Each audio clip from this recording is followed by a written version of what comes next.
जैसा कि हम जानते हैं कि अभी भी हम ऐसे माहौल से गुजर रहे हैं, ऐसी परिस्थिति है जहां लोग अभी भी चिंतित हैं, अभी भी भयभीत हैं। कई लोग अलग अलग समस्याओं का सामना कर रहे हैं और हम जानते हैं कि ये एक मुश्किल समय है। और ऐसे मुश्किल समय में हम द्वार में पिछले कुछ हफ्तों से ऐसे विषयों पे हम परमेश्वर का वचन लेकर आ रहे हैं जो हमें लगता है कि ऐसे समय में बहुत महत्वपूर्ण है कि हम इसे ग्रहण करें और अपनी जिंदगी में लागू करें। हमने पहले देखा धीरज के बारे में, हमने देखा किस तरह मजबूत होने के बारे में, किस तरह हमें लगातार धन्यवाद देने वाले लोग होने चाहिए। और पिछले रविवार हमने देखा कि परमेश्वर चाहता है कि हम अंदर ही सुरक्षित अपने आप को महसूस करें। और आज हम एक और ऐसे विषय पे बात करना चाहेंगे। दोस्तों, जब हम ऐसी परिस्थिति का सामना करते हैं ना, कई बार हम अपने बारे में सोचते हैं कि मेरा क्या होगा। कई बार हम ये सोचते हैं कि मेरे परिवार की परिस्थिति कैसी रहेगी और चिंतित होते हैं अपने परिवार के बारे में। और ये सब सही है कि हम अपने बारे में सोच रहे हैं, अपने परिवार के बारे में सोच रहे हैं। लेकिन आज मैं परमेश्वर के वचन से ये जानना चाहता हूं कि परमेश्वर चाहता है कि ऐसे समय में हम सिर्फ अपने बारे में ही ना सोचें, हम दूसरों के बारे में सोचें। और आज हम बात करने वाले हैं उदारता के हृदय के बारे में। अ जेनरस हार्ट, एक ऐसा आत्मा जो दूसरों को आशीष करने के बारे में सोचता है। और ऐसे समय में कई बार हम ऐसा नहीं सोचते, या कई बार हमारे दिमाग में ये विचार नहीं आते कि हम दूसरों के बारे में क्या, हम तो पहले अपने बारे में ही सोचना चाहते हैं। लेकिन आज हम चाहते हैं कि हम अपने आप को याद दिलाएं कि परमेश्वर का हृदय जो है वो हमें आज भी अपनी जिंदगी में लागू करना है। और हम जानते हैं कि हमारा सबसे बेहतरीन उदाहरण परमेश्वर खुद है। और जब हम उदारता के बारे में बात करते हैं, हम सिर्फ पैसे के बारे में बात नहीं कर रहे कि हम उदार बने और हम दान दें। हम एक हृदय के बारे में बात कर रहे हैं, एक ऐसा हृदय जो दूसरों के बारे में सोचता है, एक ऐसा हृदय जो आशीष देने वाला हृदय है। तो आज हम उदारता के बारे में बात करेंगे और देखेंगे कि क्या हमारा हृदय कैसा है और परमेश्वर क्या चाहता है। जैसे मैंने कहा सबसे बेहतरीन उदाहरण हमारा परमेश्वर खुद है। शास्त्र कहता है कि परमेश्वर ने जगत से ऐसा प्रेम किया कि उसने अपना इकलौता पुत्र दे दिया, ताकि जो कोई विश्वास करे उसका नाश ना हो, बल्कि वो अनंत काल का जीवन पाए, वो बहुतायत जीवन पाए, भरपूरी का जीवन वो पाए। क्यों? क्योंकि परमेश्वर ने दिया। परमेश्वर एक उदार परमेश्वर है। और हम देखते हैं कि यीशु मसीह जब इस धरती पे आए, उन्होंने अपना जीवन ऐसे बिताया कि वो अपने बारे में नहीं, दूसरों के बारे में लगातार सोच रहे थे, दूसरों की मदद कर रहे थे, आशीष दे रहे थे। यहां तक कि यीशु मसीह क्रूस पर बलिदान हो गए दूसरों के खातिर, आपके खातिर, मेरे खातिर। और ये हम देखते हैं कि कैसा हृदय है परमेश्वर का, जो उदार हृदय है, जो दूसरों के बारे में सोचता है। इस समय हम चाहते हैं कि एक वचन हम देखें। ये है फिलिपियों की पुस्तक, 2 अध्याय 1 से 8 मैं पढ़ूंगा, आप ध्यान से सुनिए। ये कहता है, सो यदि मसीह में कुछ शांति और प्रेम से ढाढ़स और आत्मा की सहभागिता और कुछ करुणा और दया है, तो मेरा यह आनंद पूरा करो कि एक मन रहो और एक ही प्रेम, एक ही चित्त और एक ही मानसा रखो। विरोध या झूठी बड़ाई के लिए कुछ ना करो, पर दीनता से एक दूसरे को अपने से अच्छा समझो। हर एक अपनी ही हित की नहीं, वरन दूसरों की हित की भी चिंता करे। जैसा मसीह यीशु का स्वभाव था, वैसा ही तुम्हारा भी स्वभाव हो, जिसने परमेश्वर के स्वरूप होकर भी परमेश्वर के तुल्य होने को अपने वश में रखने की वस्तु न समझा, वरन अपने आप को ऐसा शून्य कर दिया और दास का स्वरूप धारण किया और मनुष्य की समानता में हो गया और मनुष्य के रूप में प्रकट होकर अपने आप को दीन किया, यहां तक आज्ञाकारी रहा कि मृत्यु, हां, क्रूस की मृत्यु भी सह ली।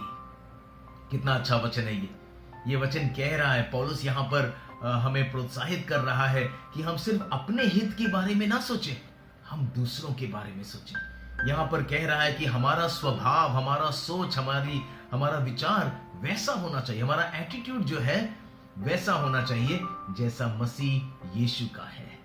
तो परमेश्वर की इच्छा है कि चाहे माहौल कैसा भी हो, परमेश्वर चाहता है कि हम उदार हृदय से आगे बढ़ें। तो जब हम उदारता के बारे में बात करते हैं, आज मैं आपको 3 ऐसी चीज बताना चाहता हूं किस तरह हमें उदार बनना है, किस तरह हमें जेनरस बनना है।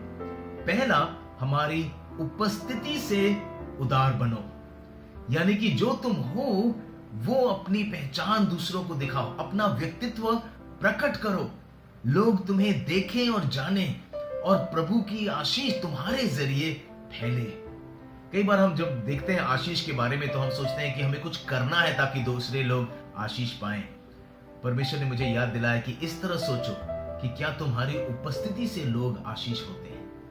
और इसने इस तरह मेरे दिमाग में परमेश्वर डाल रहा था बार बार, पिछले 1 साल से जरा ज्यादा ही परमेश्वर मुझसे कह रहा है कि be generous with your presence, अपनी उपस्थिति से तुम उदार रहो, यानी कि जिससे भी तुम मिलो ये सोचो कि क्या वो आशीषित हो रहा है मेरी उपस्थिति से, क्या वो खुश हो रहा है कि वो मुझसे मिला है, क्या वो जाएगा मिलने के बाद और कहेगा कि मैं प्रोत्साहित होकर वापस जा रहा हूं, मैं प्रेरणा पाकर वापस जा रहा हूं, मैं आशीषित होकर वापस जा रहा हूं, मैं खुश हुआ कि मैं इससे मिला हूं। और मुझे ऐसा लग रहा था कि अगर हम सब ऐसा सोचने लगे कि मेरी उपस्थिति से लोगों को आशीष मिलती है, परमेश्वर ये चाहता है। पिछले हफ्ते तपन से मेरी बात हो रही थी और मैं पूछ रहा था कि कैसे चल रहा है सब कुछ, और तपन भी जैसे हर एक व्यक्ति अलग अलग परिस्थितियों का सामना कर रहा है, नौकरी के क्षेत्र में थोड़ा सा संघर्ष रहा है। लेकिन मैं जब उससे बात कर रहा था, तपन ने मुझसे कहा कि पता है भैया, पिछले हफ्ते ना मैं इन 3 लोगों से मिला और मुझे व्हाट्सएप पे फोटो भेजा, ऐसे कुछ गरीब लोग रास्ते पे हैं, और वो जाकर उनसे मिला, पहाड़गंज इलाके में गया, उनके साथ चाय पी और बातें की। और मैं सोच रहा था, उसने कहा भैया बड़ा अच्छा लगा कि मैं ये कर पाया, और मेरे दिमाग में ये विचार फिर से आया। कुछ ज्यादा कुछ नहीं किया तपन ने, सिर्फ अपनी उपस्थिति से दूसरों को आशीष मिली, सिर्फ बातचीत किया, लोगों से मिला। और परमेश्वर कह रहा है कि क्या तुम दूसरों के साथ अपने आप को प्रकट कर सकते हो ताकि लोग तुम्हें मिले, तुम्हें जाने और आशीषित हो। मैं जानता हूं कि आजकल के समय में बाहर निकल के दूसरे से मिलना आसान नहीं है, मुश्किल है, नहीं कर पा रहे हैं, लेकिन मैं ये कहना चाहता हूं जहां कहीं जैसे भी तुम अपने आप को प्रकट कर सको करो। रविवार के दिन हम इस तरह जूम में मिल रहे हैं। कई बार कुछ लोग हैं जो थक गए, बोलते भाई ये जूम मीटिंग वगैरह करना, स्क्रीन पे एक दूसरे को देखना, ये हम थक गए ये सब कर करके। लेकिन मैं तो ये कह रहा हूं कि ना, और कोई तरीके से अगर हम नहीं एक दूसरे को देख सकते, यही तरीका सही। मैं अपने बारे में नहीं सोच रहा कि मुझे कितना स्क्रीन के ऊपर मुश्किल हो रही है या नहीं हो रही है। हम सबको ये देखना है कि क्या हम एक दूसरे को देख सकते हैं। जब आपको मैं देखता हूँ स्क्रीन के ऊपर कोई भी जूम मीटिंग में, बड़ा अच्छा लगता है, कैसे हो तुम, क्या कर रहे हो, चाहे प्रार्थना सभा हो, रविवार की सभा हो, बहुत अच्छा लगता है कि हम एक दूसरे को देख सकते हैं। इसे कम ना समझो, इसे कम मत समझो कि किस तरह हमारी उपस्थिति दूसरों को आशीष देती है, इसलिए उपस्थित रहो।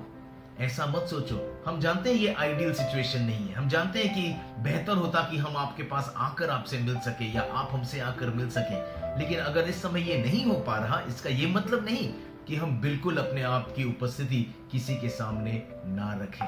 परमेश्वर चाहता है कि हम आशीषित हों। कभी कभी हमारे सोच में ये विचार आता है कि कोई मेरे साथ तो इतना आशीषित नहीं करता, कोई मुझसे संपर्क नहीं कर रहा, मैं तो सोच रहा हूं कि दूसरों के साथ संपर्क रखूं, लेकिन कोई मुझे ना फोन कर रहा है, कोई मुझे मैसेज नहीं कर रहा है। और कभी कभी अगर इस तरह हम सोचें ना, तो हम निराश हो सकते हैं, हम अपने आप में ही दुखी हो सकते हैं कि कोई मेरे बारे में नहीं सोच रहा। हो सकता है कि कई लोग आपके साथ संपर्क नहीं कर पाए, लेकिन निराश होने से बेहतर यह है कि आप और हम कुछ कदम उठाएं ताकि हम दूसरों के पास संपर्क से करें, ताकि हम दूसरों के साथ संपर्क रखें। हम कदम उठा सकते हैं, आप कदम उठा सकते हैं कि हम दूसरों के साथ मुलाकात कैसे कर सकें।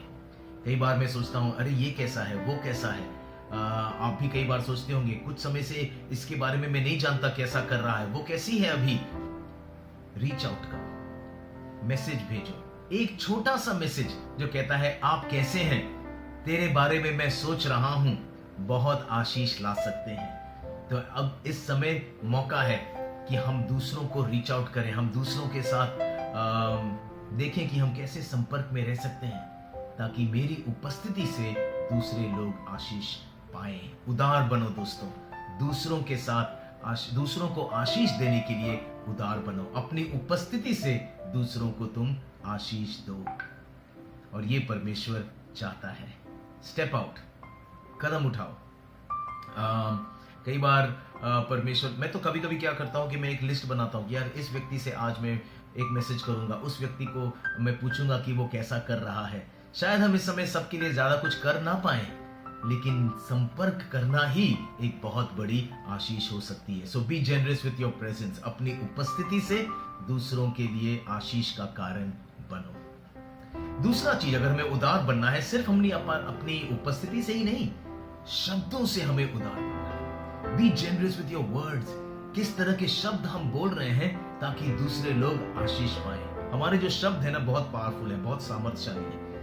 हम जो बोलते हैं वो लोगों को लोग टूट सकते हैं, या हम अपने शब्दों से लोगों को मजबूत कर सकते हैं। सवाल ये उठता है कि क्या मेरे शब्द दूसरों को मजबूत कर रहे हैं। आइए एक वचन में पढ़ता हूं, यह है इफिसियों 4:29 में। कोई गंदी बात तुम्हारे मुंह से ना निकले, पर आवश्यकता के अनुसार वही जो उन्नति के लिए उत्तम हो, ताकि उससे सुनने वालों पर अनुग्रह हो। कितना अच्छा वचन है। अपनी जुबान से सिर्फ ऐसे शब्द निकले जिसके द्वारा दूसरों को की उन्नति हो, ताकि दूसरे लोग मजबूती पाएं, ताकि लोग दूसरों को हम आशीष अपने शब्दों से दे सके। कई बार जैकी और हम चर्चा करते हैं, और जब हम किसी फ्यूनरल में जाते हैं, किसी का देहांत हो गया और लोग कुछ अच्छे शब्द बोलते हैं, तो कई बार हम सुनते हैं कि लोग कहते हैं कि वो बड़ा अच्छा आदमी था, वो एक बहुत अच्छी स्त्री थी, और वो ऐसी थी, और वो ऐसा था, और बड़ाई करते हैं उन लोगों का जो गुजर गए हैं, और चर्चा करते हैं, कहते हैं कि हमारा समय इनके साथ ऐसा था, और बड़ी अच्छी अच्छी बातें कहते हैं। और हम सोचते हैं कि काश ये बातें उन व्यक्ति को कही होती जब वो जिंदा था। शायद कहे हैं लोगों ने, लेकिन कई बार हम सोचते हैं जब लोग जिंदा हैं तब हम ऐसे शब्द उनको बोलें। उनके मर जाने के बाद बोलना एक दूसरी बात होती है, लेकिन जब कोई जिंदा है तो क्या हम कह रहे हैं? अभी आपके पास अवसर है, मेरे पास अवसर है कि हम दूसरों को अच्छे शब्द बोल सकते हैं, हम प्रशंसा कर सकते हैं, हम तारीफ कर सकते हैं, हम शाबाशी दे सकते हैं कई लोगों को, और हम अपने शब्दों से ये कह सकते हैं। कई ऐसे मौके मिल सकते हैं, जन्मदिन अच्छे मौके होते हैं जब हम दूसरों को विश कर सकते हैं। और इस क्षेत्र में मैं उतना अच्छा नहीं हूं, मुझे याद भी नहीं रहता कि किसका जन्मदिन कब है, लेकिन जैकी बहुत अच्छी है इसमें, और कई बार वो मुझे बताती है, पता है आज इसका जन्मदिन है, और जब मुझे वो पता चलता है तो मैं शायद एक मैसेज करूं या एक प्रार्थना कर दूं और दूसरों को मैं विश कर दूं। लेकिन कुछ लोग अच्छे हैं इसमें, मैं कहता हूं जितना हम ये कर सकें उतना बेहतर। क्यों? क्योंकि हमारे शब्दों में सामर्थ्य है। उदार बनो अपने शब्दों से। अपने आप से पूछो, किसको मैंने आज अच्छे शब्द बोले हैं, किसे मैंने ऐसे शब्द बोले हैं जिससे वो उन्नति कर सके, किसको मैंने प्रोत्साहन आज दिया है। या हम सोचें कल मैं किससे बात करूंगा, अच्छे अच्छे शब्द में किसे बोलूंगा। उदार बनो, बी लैविश, कंजूसी मत करो अपने शब्दों से दूसरों को प्रोत्साहन देने में। कई बार अलग अलग विचार हमारे दिमाग में होते हैं। कभी कभी मैंने सुना है, कुछ कहते हैं अरे इसकी बड़ाई मैं ज्यादा नहीं करूंगा, बड़ाई करूंगा तो वो घमंडी हो जाएगा, और इसलिए हम ज्यादा शब्द नहीं बोलते। कुछ लोग कहते हैं कि अगर मैं उसकी बड़ाई करूंगा तो उसे लगेगा कि मैं उसे पसंद करता हूं या मैं उसे पसंद करती हूं, इसलिए मैं थोड़ा सा पीछे हटा हूं, ज्यादा अच्छे शब्द नहीं बोलता। या कभी कभी हम रुक जाते हैं, सोचते हैं कि अगर मैं इसकी बड़ाई करूं तो सारे लोग सोचेंगे कि मैंने उनकी बड़ाई क्यों नहीं की। और अलग अलग ऐसे विचारों के कारण हम कदम ही शायद नहीं उठाते कि हम दूसरों की बड़ाई करें, दूसरों की प्रशंसा करें। बाबा इतना मत सोचो, परमेश्वर पे भरोसा करो और कदम उठाओ, और सारे लोगों को, जितने लोगों को तुम उदार के शब्द बोल सको बोलो, ताकि लोग मजबूती पाएं, ताकि लोग आशीषित पाएं। आप जानते हैं कि जब लोग आपकी बड़ाई करते हैं, जब लोग आपकी प्रशंसा करते हैं, आपको बहुत अच्छा लगता है। आपको लगता है कि अरे किसी ने मेरे बारे में ऐसा कहा। अच्छी बातें हमें बहुत आशीषित करती हैं। रात को सोते समय हम सोने से पहले हम सोचते हैं आज ये व्यक्ति ने कितना अच्छा कुछ कहा था, और हमारे अंदर वो बस जाता है। दोस्तों, भलाई के शब्द बहुत अच्छे होते हैं, लेकिन अगर हम ही ये करने लगेंगे तभी लोग भलाई के शब्दों को पाएंगे। लेकिन अगर हम चुपचाप रहें, हम अगर कुछ कहें ही नहीं, तो हम आशीष कैसे दे पाएंगे? तो आज आप कदम उठा सकते हैं। आज आप सोच सकते हैं कैसे मैं दूसरों को अपने शब्दों से आशीषित कर सकता हूं। और तीसरा, उदारता के क्षेत्र में जो मैं कहना चाहता हूं इस दौरान हमें होना है, वो है हमारे दान के क्षेत्र में, पैसों के क्षेत्र में। ऐसा समय है कि जहां हम सोच रहे हैं कि आर्थिक परिस्थिति अच्छी नहीं है, हम चिंतित हैं, कई लोगों की नौकरियां चली गई हैं, कई लोगों के पगार कट गए हैं, कई लोग बहुत चिंतित हैं कि भविष्य में हमारी आर्थिक परिस्थिति क्या होगी। और ऐसे समय में हम उदारता के बारे में कम सोचते हैं। ऐसे समय में सोचते हैं नहीं भाई, हमारी हालात ऐसी है तो हम कुछ भी देने के लिए क्यों सोचें। मैं आपको कहना चाहता हूं सारे लोग आर्थिक परिस्थितियों का सामना कर रहे हैं, और ऐसे समय में हमें ये नहीं सोचना कि परमेश्वर के वचन से हम हट जाएं। जब परमेश्वर कहता है उदार बनो, दूसरों की मदद करो, दान के क्षेत्र में बढ़ो, तो परमेश्वर चाहता है कि आप और हम ये सोचें। और प्रेरितों की पुस्तक 20वां अध्याय और 35वें वचन में ये कहता है, ध्यान से सुनिए, मैंने तुम्हें सब कुछ करके दिखाया कि इस रीति से परिश्रम करते हुए निर्बलों को संभालना और प्रभु यीशु की बातें स्मरण रखना अवश्य है, कि उसने आप ही कहा है कि लेने से देना धन्य है। ये परमेश्वर का वचन है। यीशु मसीह ने खुद कहा लेने से देना धन्य है। तो ये वचन आज के समय में भी सही है। इस समय भी हम उदारता को बगल में ना रखें। सवाल इस समय ये नहीं है कि हम कितना ज्यादा दे सकते हैं, रकम कितना है वो नहीं, परमेश्वर उदार हृदय दे रहा है। देखता है कि परमेश्वर चाहता है कि हमारा हृदय कैसा है। हमारे पास अगर थोड़ा है तो थोड़े में से ही हम दान दे सकते हैं, अगर हमारे पास ज्यादा है तो ज्यादा में से हम ज्यादा दान दे सकते हैं और दूसरों की मदद कर सकते हैं। अभी हमें बहाने नहीं बनाने की भाई कम है। परमेश्वर कहता है उदार बनो। मैं कहना चाहता हूं द्वार के लोगों की उदारता के क्षेत्र में कई लोग बड़े हैं, और हम जानते हैं क्योंकि हम लोग इकट्ठा नहीं हो सके तो दान थोड़ा सा कम हुआ है, लेकिन फिर भी कई लोग दान दे रहे हैं। और खासकर जो जरूरतमंद हैं, खासकर जो हमने द्वार रिलीफ फंड की शुरुआत की, उसमें कई लोग देने लगे। और क्योंकि हम जानते हैं कि कई लोग हैं जिनके पास खाने के लिए नहीं है, कई लोग हैं जो अपने कमरे का भाड़ा नहीं दे पा रहे हैं, कई लोग हैं अलग अलग खर्च कर ही नहीं पा रहे क्योंकि आमदनी नहीं है।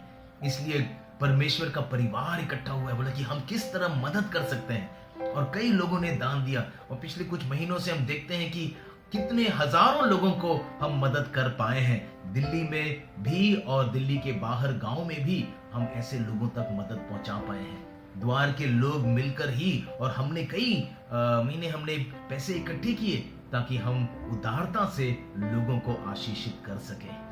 और परमेश्वर का मैं धन्यवाद देता हूं आप सबके लिए जिन्होंने इस दान में शामिल हुए हो और आपने लोगों की मदद की है। और परमेश्वर चाहता है कि आप और हम जाने कि प्रसन्न है परमेश्वर कि हम उदारता में दूसरों की मदद करने में हमने आशीष दी है, दूसरों को आशीष दी है।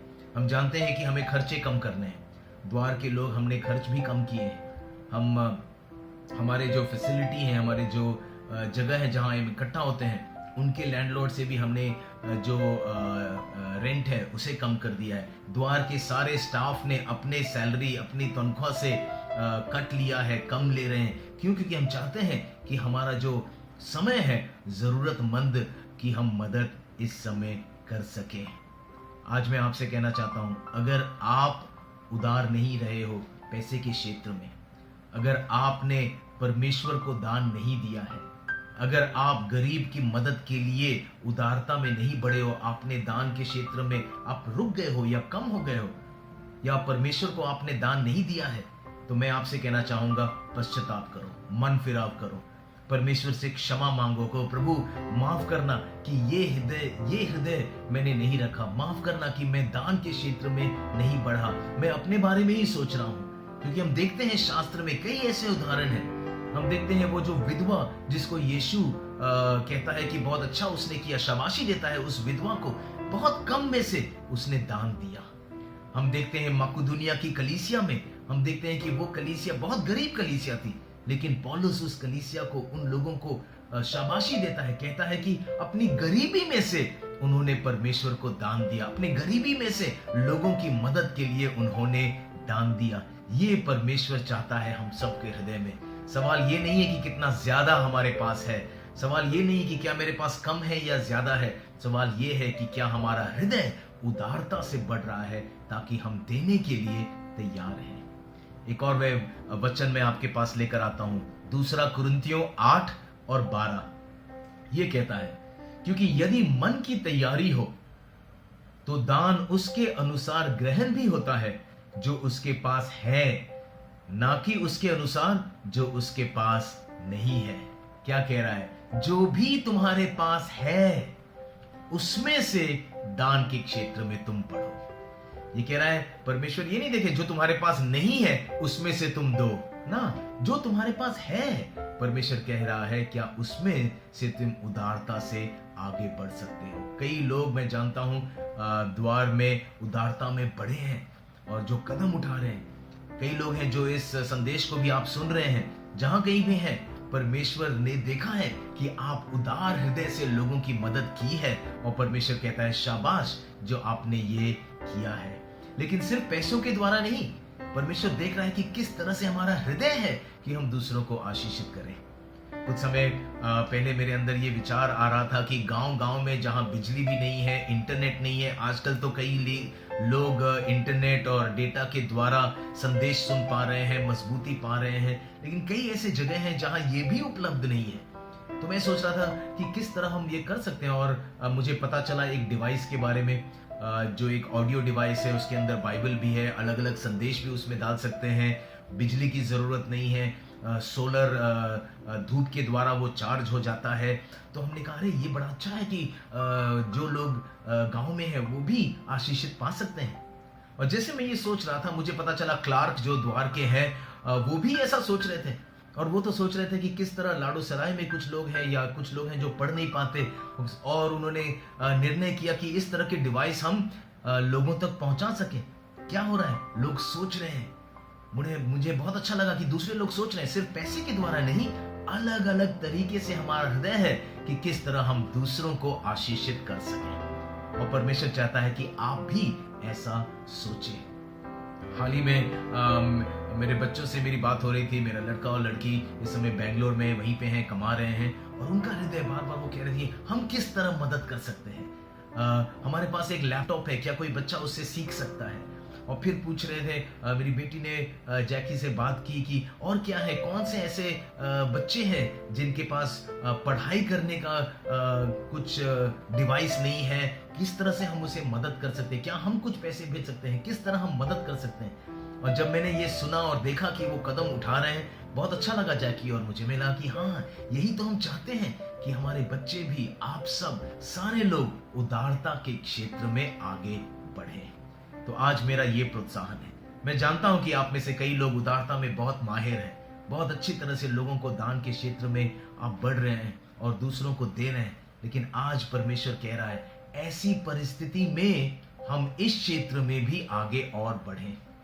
इस क्षेत्र में भी हम कम नहीं हो, बल्कि हम उदारता में आगे बढ़ते जाएं। एक और वचन मैं आपके साथ बांटता हूं, दूसरा कुरिन्थियों 8 और 7। उसमें यह लिखा है, सो जैसे हर बात में अर्थात विश्वास, वचन, ज्ञान और सब प्रकार के यत्न में और उस प्रेम में जो हमसे रखते हो बढ़ते जाते हो, वैसे ही इस दान के काम में भी बढ़ते जाओ। क्या कह रहा है पौलुस? कह रहा है इस वचन में, जैसे कि तुम हर एक क्षेत्र में बढ़ रहे हो, विश्वास में बढ़ रहे हो, प्रेम में बढ़ रहे हो, वैसे ही हमारी इच्छा है कि तुम दान के क्षेत्र में भी बढ़ते जाओ। ये एक आत्मिक बढ़ोतरी है जो परमेश्वर चाहता है। तो आज मेरा ये इनकरेजमेंट है, मेरा प्रोत्साहन है, दोस्तों, उदारता का हृदय रखो, अपनी उपस्थिति से उदार बनो ताकि तुम दूसरों के साथ समय बिता सको और आशीष का कारण बन सको। अपने शब्दों से उदार बनो ताकि ऐसे तुम शब्द बोलो ताकि लोग आशीषित हों, मजबूत हों, उन्हें अच्छा लगे जो शब्द आपने कहा है।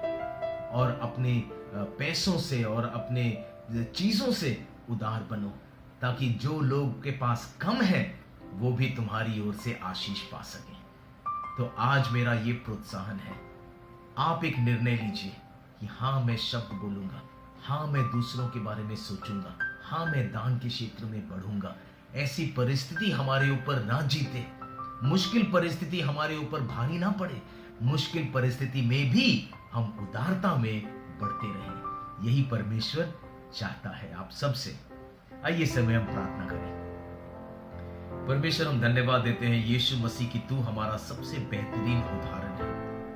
हमने तेरी जिंदगी को देखा है यीशु, जाना है कि किस तरह तू उदार रहा है, दूसरों के बारे में तू सोचा है। और आज मुश्किल समय में भी हम मांगते हैं कि हम सिर्फ अपने बारे में नहीं बल्कि दूसरों के बारे में सोचेंगे। हमें मदद कर प्रभु कि हम दूसरों को आशीष दे सकें। हमें मदद कर परमेश्वर कि हम लोगों को शब्दों के द्वारा, अपनी उपस्थिति के द्वारा और पैसों के द्वारा और चीजों के द्वारा हम दूसरों को आशीष दे सकें। हर एक व्यक्ति जो इस संदेश को सुन रहा है प्रभु, हम मांगते हैं कि आज के बाद ये और भी कदम उठाएंगे और उदारता में बढ़ेंगे। तेरी आशीष इनके ऊपर यीशु मसीह बनी रहे, हम तुझसे मांगते हैं। तेरा वचन कहता है प्रभु कि वे लोग जो उदार हैं वो तेरी ओर से आशीष पाते हैं। तेरा वचन कहता है कि जो दूसरों को ताजगी देते हैं वो खुद तेरी ओर से ताजगी पाते हैं। तो ये मेरी प्रार्थना है कि जैसे हर एक व्यक्ति कदम उठाएगा, तू तेरी ओर से हर एक को आशीषित करेगा। यीशु, हम तेरे नाम से ये प्रार्थना करते हैं, आमीन।